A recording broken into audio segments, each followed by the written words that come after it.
welcome back to Riding into the Unknown, a podcast where we dive deep into topics relating to self-growth, mental health, university, as well as some of our other interests such as travel and language learning.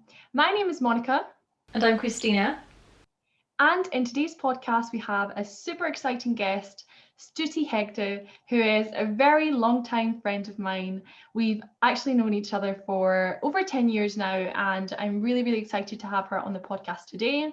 Stuthi is a penultimate year computer science student at the University of St Andrews, and I'm just so excited to have you here, Stuthi. Well, thank you so much for having me, and I'm super excited to be on this podcast.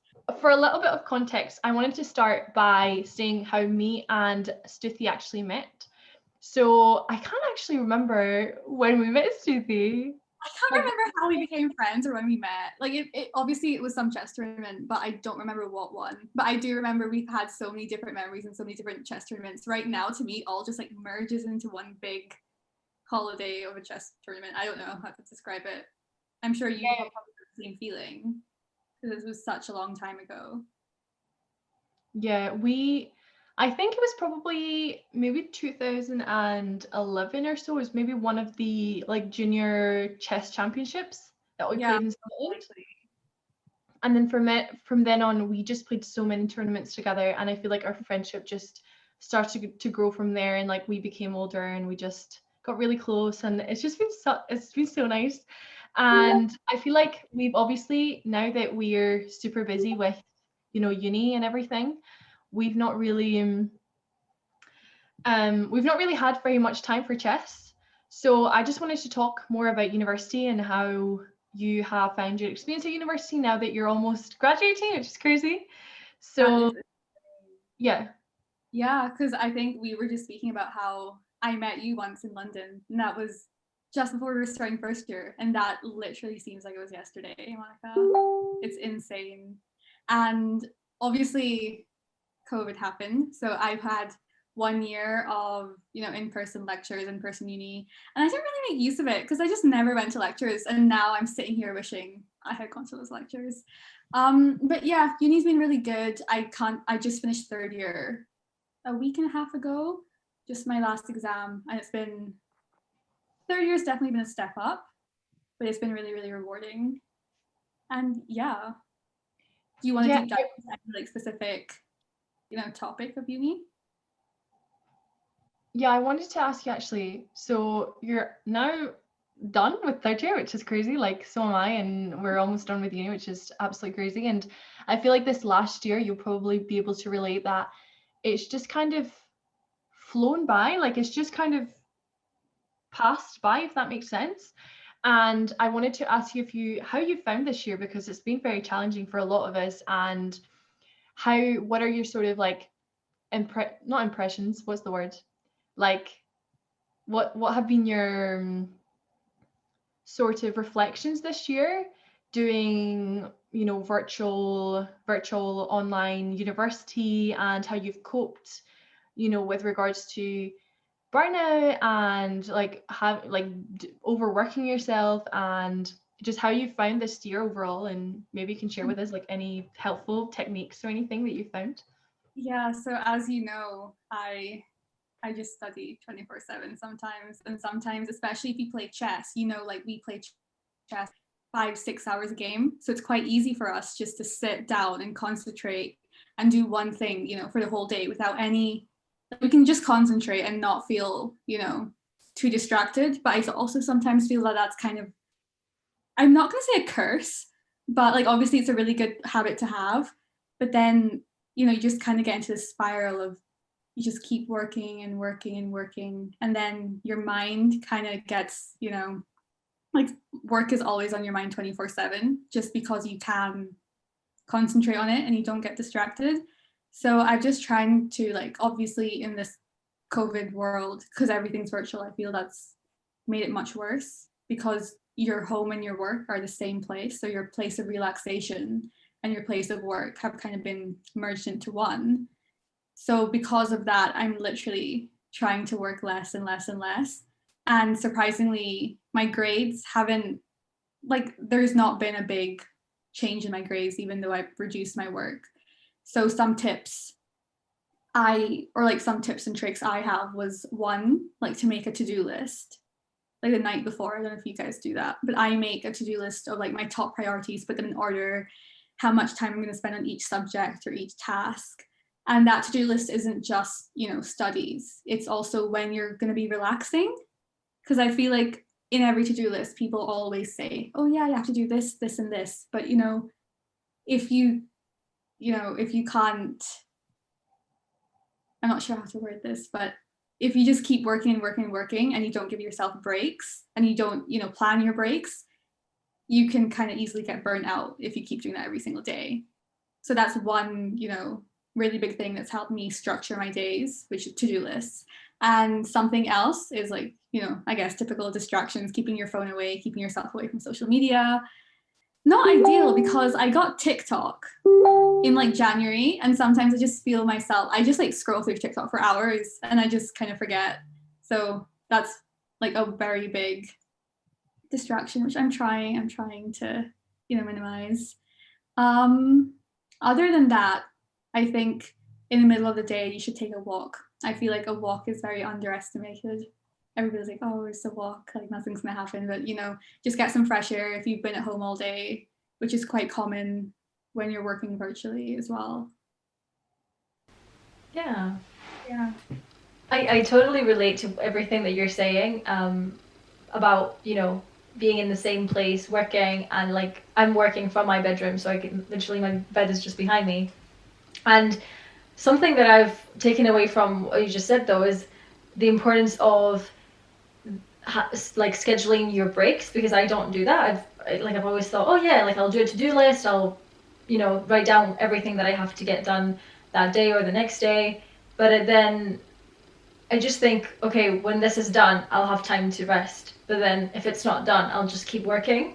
Or even if it's not directly work related, whether it is working on this podcast or some of my YouTube videos, that's still, like, it is my hobby, but it still requires a degree of discipline and a degree of you just sitting down and getting the work done. And some of the work is not fun, like I really enjoy editing videos, but there's maybe a part where I'm like, oh, actually this particular part of the video isn't very exciting, but it still needs to get done. And really scheduling your breaks would be so much better, I feel. And another thing that you mentioned, going on walks, I feel like these past few days I haven't felt very good mental health wise, and I think it's because I haven't been going on that many walks. Maybe that has contributed, but in the past when I used to do that quite frequently, I did feel that it helped. So yeah, thanks for those tips. I'm definitely writing those down and using those. And another thing finally, with knowing when to like take a break, like today for instance, I like don't even have time for like eating. You know what I mean? It's really important to focus on your mental well-being and like taking care of your body, rather than, as you say, like sitting there for 5 hours or even more and just getting the work done. Because like you said, again, it didn't really make a difference in your grades with you reducing your hours of work. So it's more to do with, are those hours being fully productive? Are they really bring the results that you want, and adjusting in that way. Yeah. And also, like, I guess you can also relate it back to chess, because remember when we were playing these big congresses with like insane time controls, and we'd have 5-6 hour games, like we never just sit on the board for 5-6 hours. I mean, there were some people, but like we normally take small breaks for 5-10 minutes, and then you come back feeling really refreshed and able to look at the chess board, its chess position from different perspectives. So I feel like, do that with your work as well. Take a few breaks and you'll be more refreshed when you try and tackle your tasks. That's yeah, I think I was going to say, I feel like that's such a good comparison, what you said about chess, because, if you play a chess game and you just sat there for 4 hours, you're probably not going to play as well as if, you take breaks throughout, because, you get up, you stand up, you go to the toilet, you get some water, you have a little bit of time to just get out from the board, and then when you're back, you're way more focused. And I feel like, as you said, that's the way to go with how you approach work. And something else I wanted to talk about as well is what you said about your to-do list. I really like that because I'm such a planner. I'm not like a spontaneous person that just wakes up and decides what they're going to do in their day. Like I when I wake up, so I really like that you do this the night before. I'm someone who probably, I mean, sometimes I do it the night before, and other times I wake up and I sit in bed and I plan my day ahead. I will be like, okay, I'm going to wake up, I'm going to make breakfast, then I'm going to do this, this is what I'm going to tackle, blah, blah, blah. And then I get my diary out and I write like a to-do list. And I wanted to ask you quickly, so when you do your to-do list, do you write like, for example, do computer science coursework, blah, blah, blah, at this time? Or do you write like 3 things that you need to get done, like little goals? Or do you have like a full-on timetable for that day? Or is it just like individual tasks that you feel like you need to get done? I just jot down the most important tasks and prioritize them. And after that, I just, like, if I have any more time, that's kind of like a reward for me. So that's either free time or time to do additional tasks, which, you know, it'll be better. So then the day after, I don't need to do it. So I just, jot down essential tasks. Because I always assume, like, obviously, I don't know, I do computer science, obviously, as a degree. And that can, that's like coding a lot. So, and it's kind of really hard for me still, I'm in 3rd year, to estimate how long tasks will take, especially in coding. I don't know if you've had that before. Like, but there can be obstacles where you probably had this when your code's just not working and you're just sitting there for hours and hours, and it's probably just something like a missing colon or something. So oh my goodness. That's why I just try and focus on the essentials and assume that the essentials will take a really long time. How do you guys do it?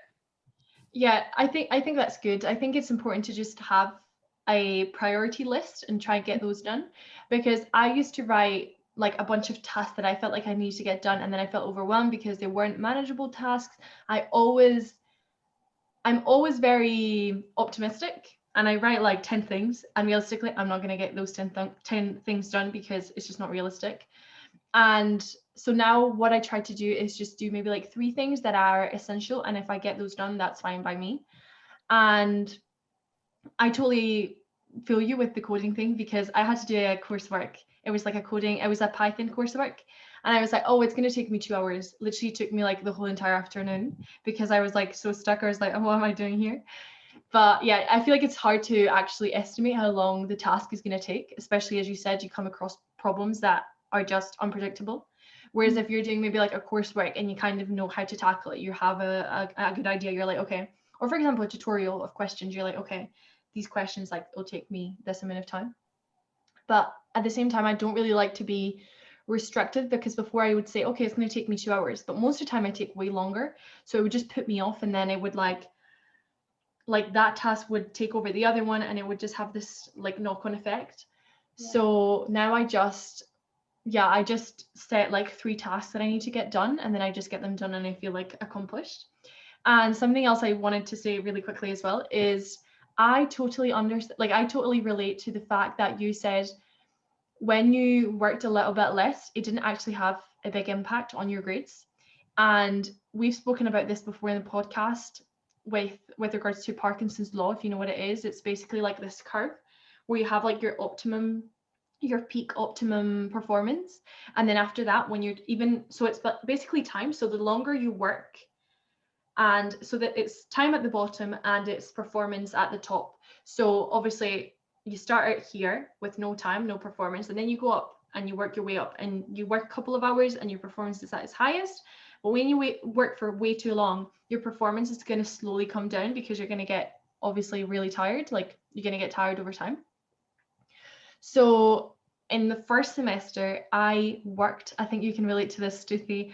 I used to work from like 9 till probably 9, 10, 11, because as you said, it's really, really difficult to separate your work from your uni, because you're like in the same room, and especially if you're not lucky enough to have a different room where you sleep, in a different room where you study, because I don't have that. Like I work and study in the same room.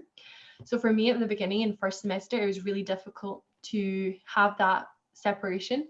And I also was really bad with going on walks. It was really also because the weather was bad. So I had like that excuse of like, oh, the weather's not great, I'm going to stay indoors. And I just really struggled with going outside and keeping this good balance.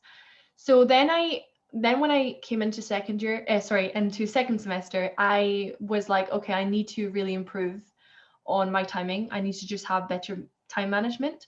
So what I did just kind of before exams, kind of maybe like a month before, I started just working like 9 to 5, and that really worked wonders for me. So what I did at the beginning was I went to the library every single day. I tried to go most days. And so sorry, I'm going off on a tangent right now, but what I wanted to say is, so to go to the library, it takes me about an hour.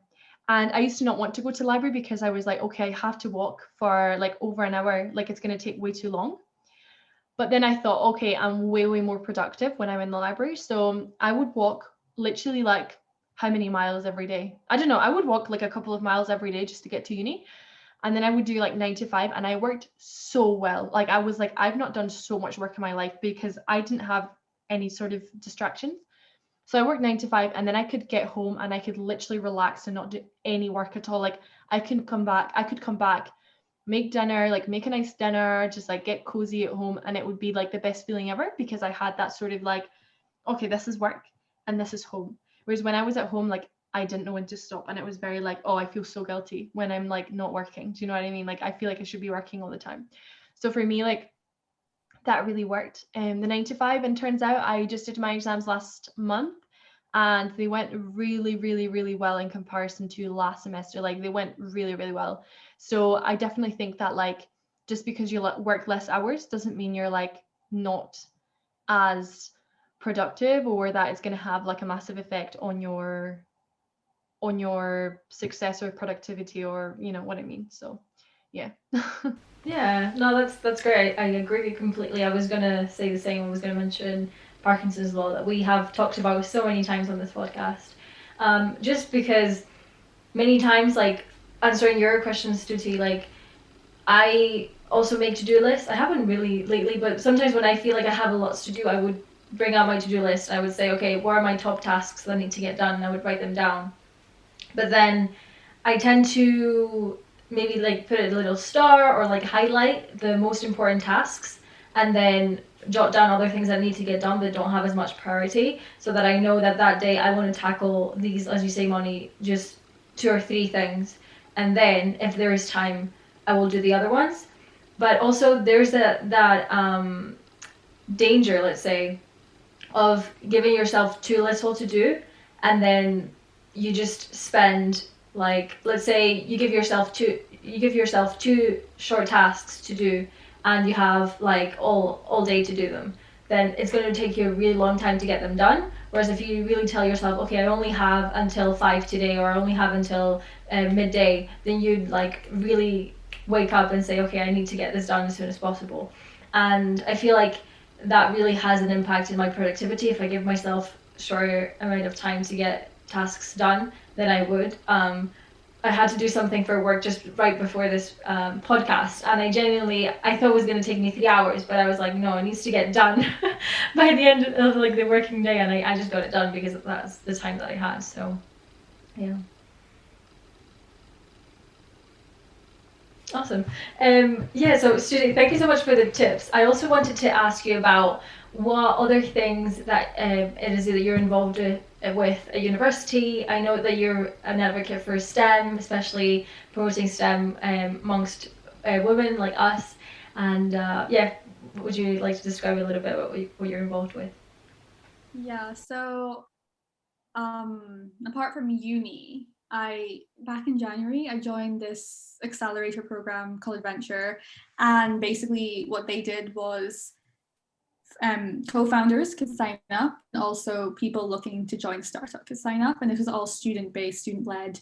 And I got paired with these 2 amazing co-founders who, like, their mission was to, you know, increase the amount of like people going into STEM, exposing loads of high school students more specifically into STEM, because right now there's such a major shortage, and no one ever really thinks about STEM, especially the women and the girls in high school. And so I joined that back in January, and it's been an insane learning experience. Especially coming from STEM, I didn't think I could get involved with like business, because you always associate like, oh, like people from STEM, they stick to STEM, and then people who do like economics, finance, business always go into business. But I also really wanted to try out like business, also like the speed of startups, and just get myself immersed in that. And it wasn't a good experience. It still is an amazing experience. And yeah, so on top of my uni, I am in charge of, I guess, the product that we offer, and I just try and make continuous improvements on what we offer by speaking to schools, our universities, and also, I guess, the customers themselves. So the kids and also uni students, just, so everything's focused around them and what they'd like to see. And that's been, insane. So is it more focused to secondary school pupils and try and get like an increasing uptake in STEM like degree at university? We have, I guess, two kind of streams, you could call it. So one is to, S1s, S2s, S3s, kind of give them workshops and one-to-one mentorship. And then the other stream is S4, S5, S6. So kind of like revision sessions, helping with exams, exam stress, personal statements, university choices. And basically the people who mentor those students are from uni. So uni students can, I guess, sign up to mentor these kids. And in return, we're hoping to give them some perks, which we haven't discussed a lot yet, but like that's basically the plan. So both uni students and high school students would benefit from this greatly. Okay, that's amazing. And so if someone were to be listening to this episode and thought, hey, I would like to get involved, how would they do that? Like, what would it, if they are, a university, or if they're in high school, or if they know someone in like secondary school who would want to participate? We have a website where you can sign up, so I will definitely send you guys that. And we have some social media channels as well, if you'd like to give a follow. Amazing. We'll be linking them down below. For sure. And what sort of motivated you to get involved in this at the beginning? I mean, there isn't, so even back in school, and I'm sure Monica and Chris, you guys could relate, but when I took computer science, I was the only girl. And even in chess, like there wasn't many girls. So in these highly technical, logical subjects like chess, math, CS, we don't see many girls. And not even just girls, but the percentage of kids who are even exposed to these like STEM degrees, even chess, isn't, like as good as like the amount of people or kids who play, say, football, because it's been exposed to them every day. So I just want to, try and inform these kids into what STEM degrees offer, and really reiterate that if you do a STEM degree, like it's like if you like STEM, you should do a STEM degree, like, and kind of take away these misconceptions, especially that can be associated. No,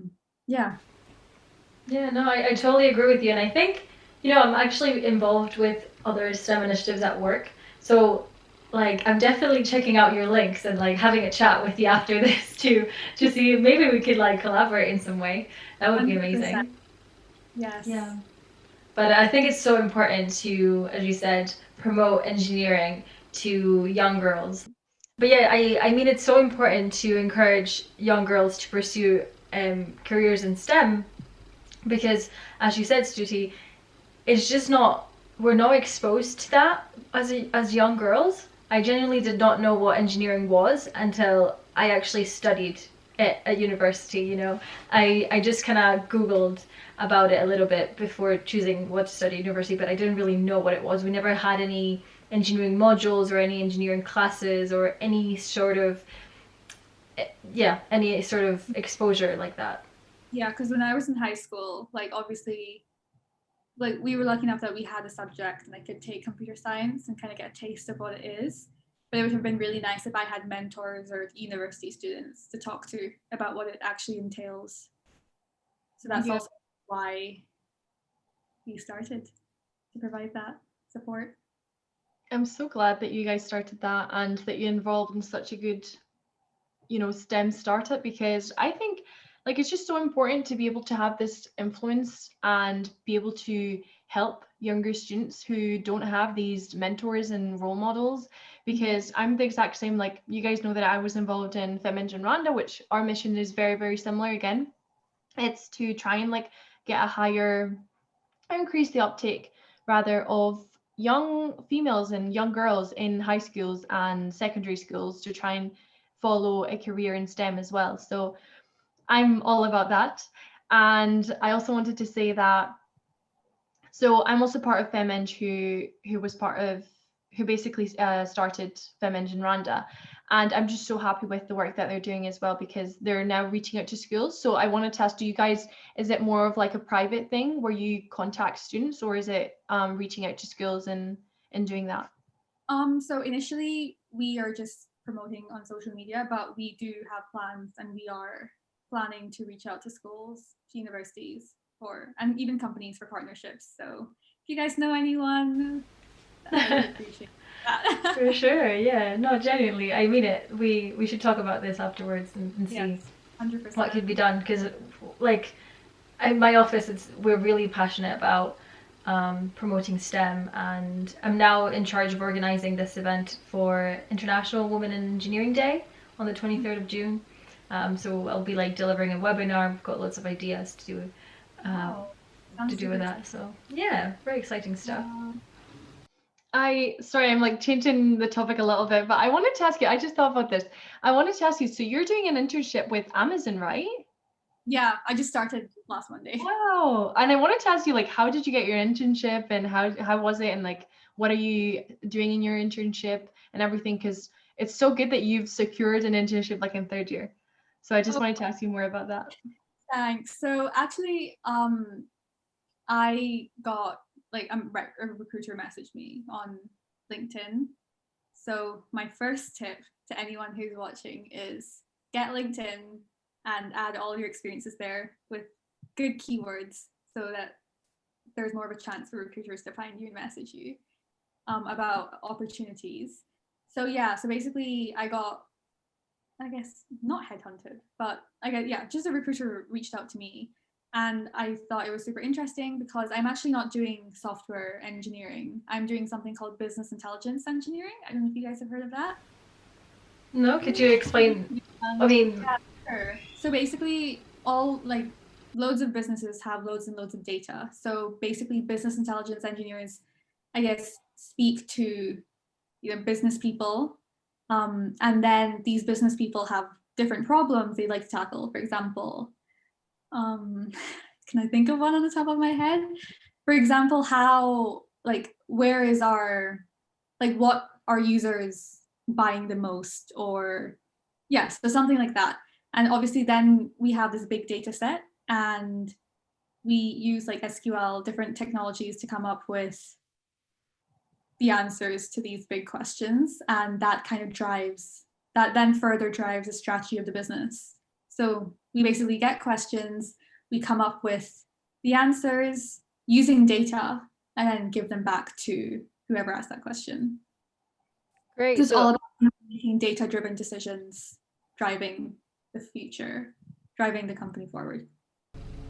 Amazing. So even though it's not directly exactly like the same as what you're studying, let's say, you still use a lot of what you've learned because you're using different technologies, you're still using your coding. Yeah, it's still quite technical, but it's not software engineering, because I think, especially, I don't know, in computer science, what I've experienced is that everybody, like your cohort, are always like, it's all about software engineering, and I just wanted to explore, like, I think software engineering I like it, but I don't think it's for me personally.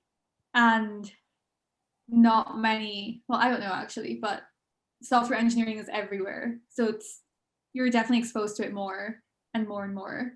And yeah, so as I said, I don't think it's for me. So I want to really explore the different other branches that tech has. And I hadn't heard of business intelligence, but the more I researched into it, the more I thought it was perfect for me because I'm super interested in business and I'm also super interested in tech. And business intelligence is the middle of that. Yeah. Yeah. So No, that's the perfect bridge. I love that. Yeah, that's amazing. Yeah. And so you think that you prefer business intelligence engineering because of that combination. So does that mean that that's the reason why you're not as inclined to pursue a career in software development or software engineering? Is it because there's not much business involved? It's very much just like behind the scenes. Obviously software engineering, it's really good. Have so much respect for everyone who does it. But personally, I don't know, like it's just coding. And I do like coding, but I also like to be involved in the business side or like why am I coding what I'm coding? Like how is it gonna help? What impact does it have? So I want to be involved in those whys instead of just doing what's told to me. Does that make sense? Yeah, totally get you. I feel like I'm very similar as well. I think that's why I haven't chosen directly like a very technical role. Like I studied chemical engineering, but I'm not directly doing process. I'm doing project controls engineering, which is, as you say, more like it's not directly client facing, but you still have a broader picture of why everything is being done rather than just focusing on designing the processes. Yeah. And I think there's so much more to be explored in the world of technology than software engineering. Like obviously software engineering is the most part, but there's more different branches that you can do. I wanted to say, I feel like with what you were saying, like business intelligence, you get to see the impact that, say, your code has on people and like the customers, and you see it more from that perspective. Because I mean, I'm not really sure, probably correct me if I'm wrong, but with maybe software engineer, it's more like more in the back and you code and maybe you don't see it more on like the impact that it has.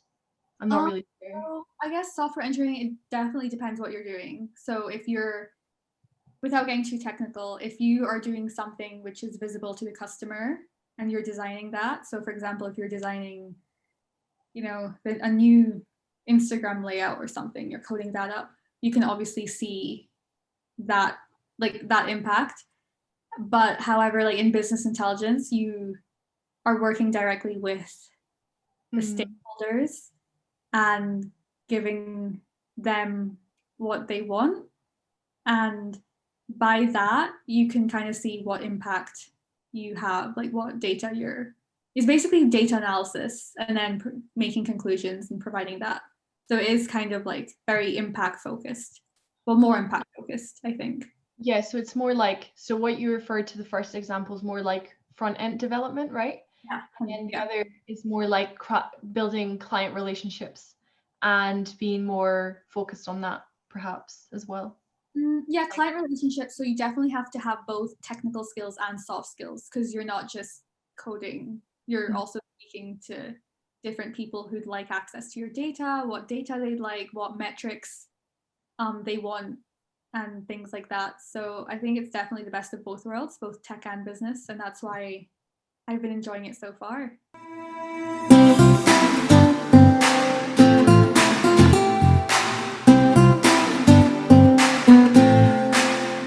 Hi everyone, welcome back to part 2 of this episode here with Stuthi.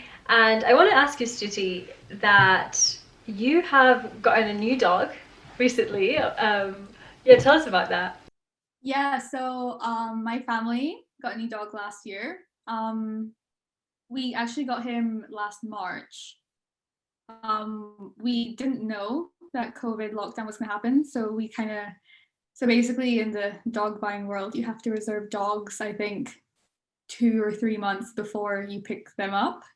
That sounds like it sounds like I'm objectifying a dog. But no, I'm not. But basically, yeah. So we, I guess, made this decision to buy a dog in January. I was kind of reluctant because, as you guys probably know, I was so scared, so scared, terrified of dogs. Whenever I used to see a dog like walking up the pavement, I was always like crossing the road to the other side. Or like if I was with my school friends, I just like hold on to my school friends and like for dear life. I was like, oh my goodness, a dog's passing by. So I was kind of reluctant to get a dog, but obviously my family wanted a dog and I didn't really want to stop them. And I knew that once I got a dog, I would kind of be less fearful. So yeah, we got a dog and we actually picked him up the day before lockdown, which was really, really lucky for us because we didn't even know a lockdown was happening before we got a dog. So yeah, so he arrived. He was literally this small, and the first month I was terrified.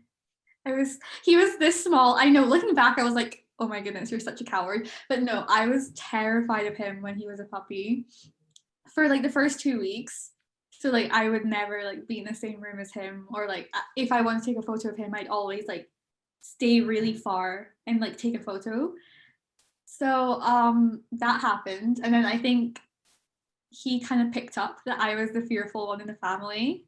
So he was okay, so basically he would be really nice to my dad, my mom, my brother, because they were all showering him with love, and then to me because he knew I was scared or I just wasn't, you know, wanting to pet him or anything. He would just like bully me, like bite me, like bark at me. No way. It was like the randomest thing. So I kind of just had to man up and face my fear because like I just didn't want him to keep targeting me. So I just had to I guess I just one day I was like, no, I just don't take this anymore. And I just, whenever he used to kind of try and bite me or scare me, I would just like be more assertive and kind of try and face my fear. So I guess you could say that because he bullied me, I'm not scared of dogs anymore because I actually found the courage to stand up to a puppy. I know that seems so, like, just hearing myself say that, like I had to stand up to a puppy because I was scared of puppies. That sounds really like insane, but I was really scared. But now I'm such a dog lover because of, like, I think getting a dog has definitely been the right decision because now I'm so obsessed with him. I feel like now I'm so obsessed with him that he literally thinks I'm annoying. Oh. I cuddle my dog so much and like feed him so many treats. Like it has to stop. Like I spoil my dog 100%. Like whenever I go out shopping, I'm always like, let's get Buddy something. You know, let's get him some food or let's get him some treats or toys. So yeah, he's like really spoiled by me now. And yeah, it's been so refreshing because the whole of lockdown I have been looking after him, taking care of him. And you know, I think I've been walking much more because of him. Like every day I have to take him on 2 walks. And that's been really refreshing. And it's just nice when, you know, you're in lockdown and everything's like mentally you're like, oh no, like I can't meet friends, but because I have a dog now, I think it's much better. Yeah. And is this your very first pet, or have you had any before? It's my first pet. Like I'm just not an animal person. Yeah, but I think I totally, like, not totally, but I relate to you to some degree because Monica and I, we've never had pets in our lives. Mm-hmm. So that's why it's kind of normal to have that, what's the word?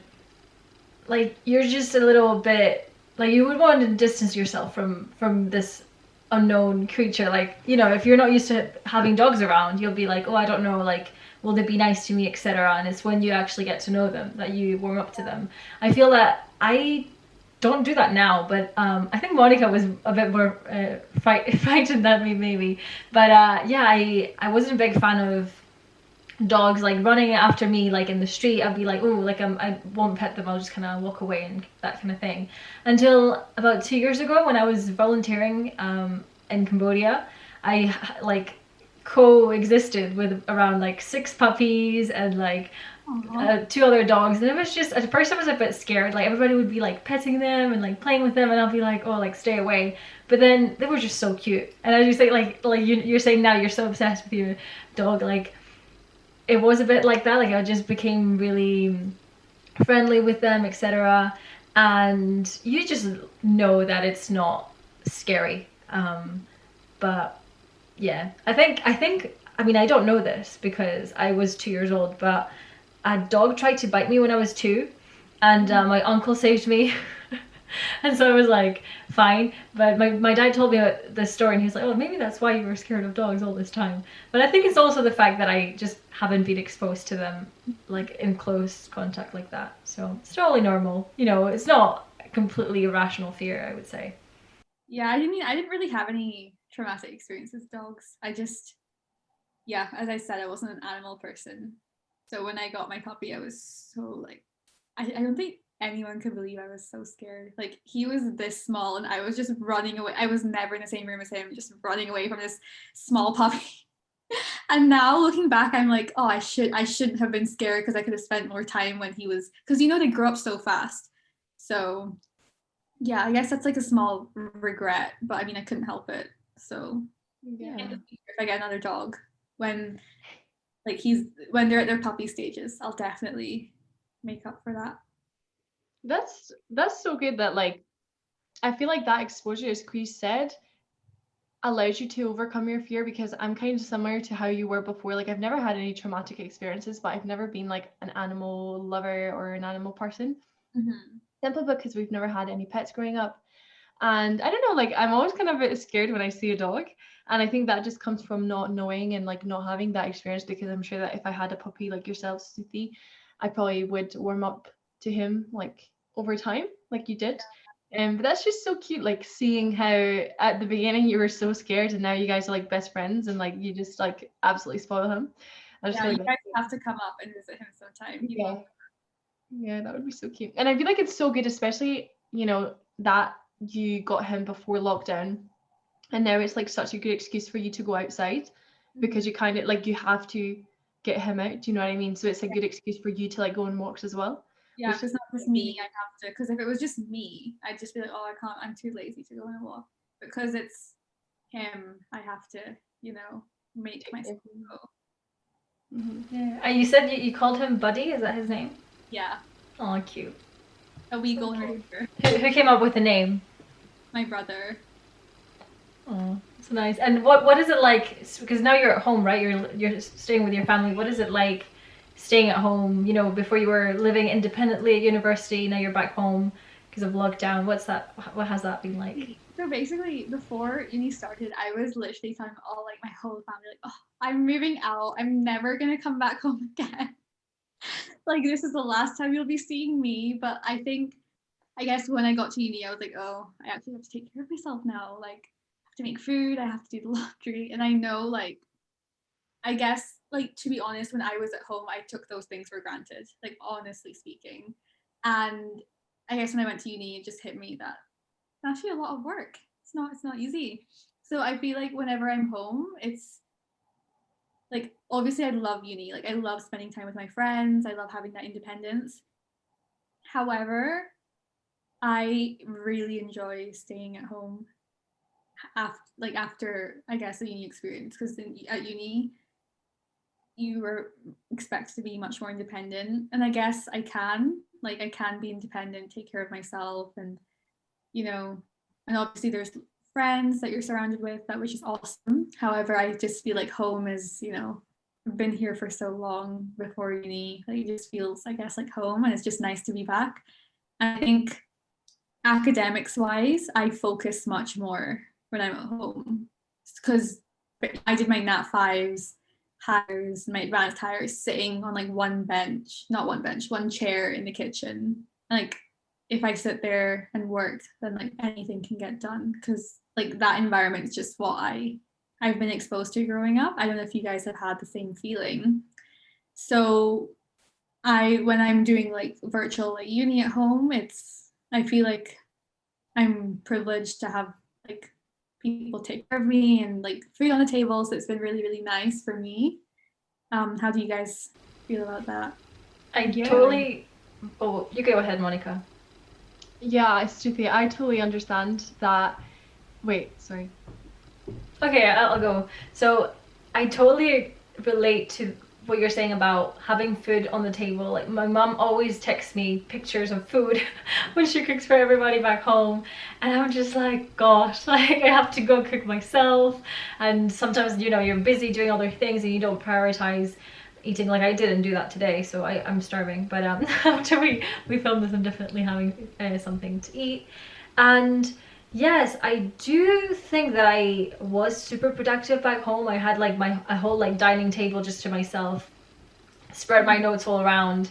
But I feel that nowadays, maybe because it's been so long and because like during my 5 years of university, I didn't go back home, like to where my parents live to study. I don't associate that area as my study space anymore. And so yeah, I wouldn't say I would focus better there. That's why I'm living, away from home. Even during lockdown, I decided not to go back just because I know that I just get nothing done. I'm such a slob when I'm back home, but it's like ridiculous. Like my parents spoil me so much that I genuinely like just couch, like kitchen table, like sometimes I get food brought to me. This is really bad, but it's so lazy, such a lazy experience that I really cherish when you just during holidays spending time with family, etc. Yeah. But I really, really appreciate this level of independence that I get by just living by myself. And as you said, there is downsides to that. You have to do everything by yourself and have more discipline. But I think that is the key. Like I like living on my own just because I get to exercise that discipline that ultimately helps me towards all of my other goals. And I know I wouldn't get as far in this podcast if I was still living at home, and I wouldn't learn so many other things if I was still living at home. And another thing is that by living with housemates now, I get to experience or sort of understand their way of thinking, and it's nice to be away from your family because I think we're very similar. We're a really, really close-knit family. A lot of people say Monica and I are very similar as well. And so we think very similarly, and so living with other people that have other ways of thinking is very cool because it challenges the way that you think, and you're like, oh, I've done this way my whole life. Actually, I didn't think about your perspective. Let's try this out. Maybe it works that way too. Maybe it's better for me. Yeah, I agree 100%. And I guess just to touch up on that, like I think the reason why I like staying at home is because food, like thankfully, like food on the table, like people I guess take care of you.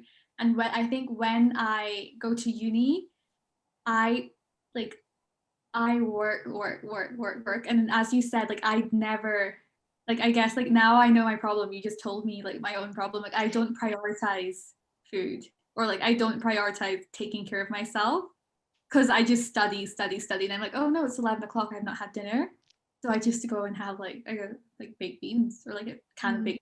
I never, I guess, my to-do list at uni is it just kind of I think falls apart more compared to if I'm at home, because at home you don't have to think about dinner or food, and you can just keep working, which I think is much more maybe toxic in the long run, because that like you don't need to get up and make food if like other people are making food, which kind of challenges me now. Like, what should I do? Yeah, I wanted to say I'm kind of in between because I went home for about 1 to 2 weeks, like during the exam, just before the exam period, like over the Easter holidays, and I had like a period of like what Chris was describing, like feeling like a bit of a slob and not doing anything and just relying on like my parents to like make food. And literally like my mom would literally bring me food to the table. Like I would be studying on the desk and she would be like, oh, food. Like I wouldn't even have to like wash any dishes. I know that sounds like really bad, but yeah, like she would just be like, okay, I'll make you food. Whereas when I'm at uni, like I have no other choice. And I think I've developed this thing of like knowing that I have to like not wake up, that I have to stand up and like make food and come back and like, actually, to be fair, I think food is like my biggest distraction, and I think I use food as like a break when I'm studying. So I would say I'm quite good in terms of like getting up, making food, eating it, and then coming back to work, because I know like I physically cannot work for long periods of time if I don't eat. Like I would feel physically ill. Like I just cannot physically personal. I Um really improve on that. Like so I 100%. Like I need to improve on that because I just, if I haven't got a task done by the time I wanted to get a task done, I just have to finish that task before I think about food or taking care of myself at all. Like I don't know if you guys have had that, but You remind me of my brother. I My was brother thinking is the the same. same. You know what I was thinking? I was like, you guys are both I don't believe in horoscopes, but you guys are both Capricorn, right? You're born yeah, in December. You guys are literally both Capricorn, and you have so many like similarities in terms of like the whole just focusing on something for like a very long periods of time and like not eating. For me, like I think I have a better, I used to probably not be good at this, but I think I've tried to exercise and just be a bit better with like having to do the chores at home and like having to cook, because I know myself like no one else is going to do it for me, and I don't want to start because I feel like it will have a knock-on effect on like the next day. And like personally, like when I'm ill, I am ill. Like if you guys know, you know, like when I am ill, I will not be ill for like an hour, like a day or two. Like I will be ill for like a whole entire week. So I'm like, I need to prioritize like eating and like fueling myself, and making sure that like I prepare, like when I buy foods and when I buy groceries, like I need to prepare and make sure that I have like meals for the whole entire week and like prepare my meals and stuff. And sometimes like I don't eat enough and I eat like, as you said, Stuthi, you were saying like you just eat baked beans. Like sometimes I just have like bread and like something on top for dinner, but I try to like really prioritize on food and make time for that, because it just had such a knock-on effect on my like health and mental health as well. Like I feel it so much when I don't eat. Like that is the one thing that like just brings my mood down 100%. So I think that as long as I'm like taking some time out, like for me, like I meditate, like I try to meditate every single day, and that really helps me. And also just like food for me is like, it just makes me so much better. Even if I'm like stressed, like if I have food, like it will bring my mood up. And lastly, I just wanted to say, with regards to like, for example, when I'm back home, I do focus. Like there were some days during that period that I came back home where I was super, super focused, because I was, as you said, Stuthi, like in the same spot that I when I did like my advanced hires and my hires, and I was just really focused. But also for some reason, like I've just got a really good setup now at uni, and like I'm like really good at like just study, study, study kind of thing. So yeah, I think both work for me, but I think being back in Glasgow probably works better just because I don't have as many distractions as I would back home, and I could just like fully focus. So yeah. Although I do have to like take care of all of the other stuff like cooking and blah blah blah you have to do with being independent, but you know. Yeah, I mean, I think we should wrap up the episode because it's getting a bit long, but I totally agree with you, Monica. I think food is so important because generally it's the difference between like it really determines how I'm feeling, like my it determines my mood. Basically, these past few days maybe I haven't been feeling great because I haven't been meal prepping like I used to back a few months ago. And really my week is most productive on a Monday, also because you're well rested after the weekend. But it's because I'm able to, I go food shopping on Sundays, so I have all my food ready to go. Like I have recipes that I've through, etc. And then as food starts to run out towards the end of the week, I'm like, oh, what do I eat now? Um, and so I'm less um like my mood is not as great then. But yeah, thank you so much for being on the podcast, Juti. thank you so much um for having me. yeah, do you have a final message for our listeners? Um, I guess stay well, be safe, and oh my goodness, I have literally no clue. I'm literally just making this up, but no, actually, like be safe and stay well. And I feel like this is really cliche. I don't know what to say. Okay. That's totally fine. My camera stopped recording as well, so we'll see. But no, excellent. Well, thank you so much for everybody listening if you've made it this far. Yeah, hope you enjoyed the episode. This is episode number 30. Can't believe it. Wow. But yeah. Thank you so much, Stuti, for being here today. Well, thanks for having me. It's been so nice. Like, I feel like this is more of a catch-up podcast more than anything. Long catch up overdue, yeah. Thank you so Yeah. much, everyone. We will see you guys in the next one. Bye. Bye.